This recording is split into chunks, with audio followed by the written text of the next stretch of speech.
Institute of chartered accounts of India ICIA కోరిక మేరకు అమరావతి ప్రాంతంలో ఎక్సలెన్సీ కేంద్రం ఏర్పాటుకు ప్రభుత్వం భూమి కేటాయించే ఆలోచన చేస్తోందని మంత్రి గంటా శ్రీనివాసరావు తెలిపారు.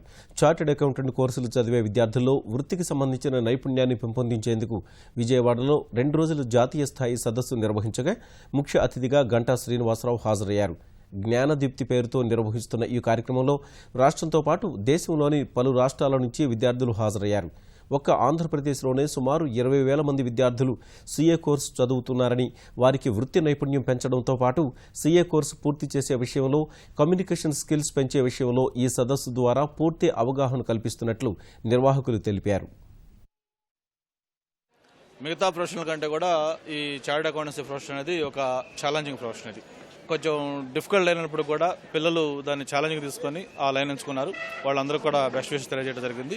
ముఖ్యమంత్రి గారి విజన్ తోటి ఆయన నాయకత్వంలో ఈ రాష్ట్రం ఒక ఇండస్ట్రీస్కి కానీ లేకపోతే ఇంటర్నెట్ కానీ ఒక డెస్టినేషన్గా తయారవుతా ఉంది. నెంబర్ ఆఫ్ మల్టీనేషనల్ కంపెనీస్ కావచ్చు, లేకపోతే ఇతర ఇండస్ట్రీస్ కావచ్చు, ఐటీ కావచ్చు, లేకపోతే టూరిజం కావచ్చు, ఇట్లా ఎన్నో రకాలుగా అబండెంట్ ఆపర్చునిటీస్ ఇక్కడ ఆంధ్రప్రదేశ్లో వస్తూ ఉన్నాయి. ఇటువంటి సమయంలో ఈ ఫ్యూచర్ సీఏలు ఎవరైతే కాబోతున్నారో వాళ్ళందరికీ మంచి ఫ్యూచర్ ఉంటుంది, ఆపర్చునిటీస్ ఉంటాయి.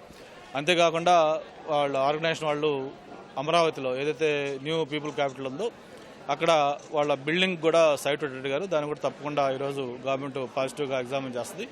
అలాగే వాళ్ళని ఒకసారి ముఖ్యమంత్రి దగ్గర తీసుకెళ్లి వాళ్ళ యొక్క యాక్టివిటీస్ ఇవన్నీ కూడా తెలియజేస్తామని చెప్పాను. ఆల్మోస్ట్ అన్ని డిపార్ట్మెంట్లు ఇంక్లూడింగ్ మినిస్ట్రీ పేజ్ కూడా మొత్తం అన్ని వచ్చింది. అయితే ఇంకా చిన్న చిన్న ఇంటర్నల్ వర్క్స్ అనే కాబట్టి దసరా ఫుల్ పీరియడ్గా టోటల్ హెచ్ఆర్డీ డిపార్ట్మెంట్ మొత్తం కూడా ఇక్కడ నుంచి పనిచేస్తుంది.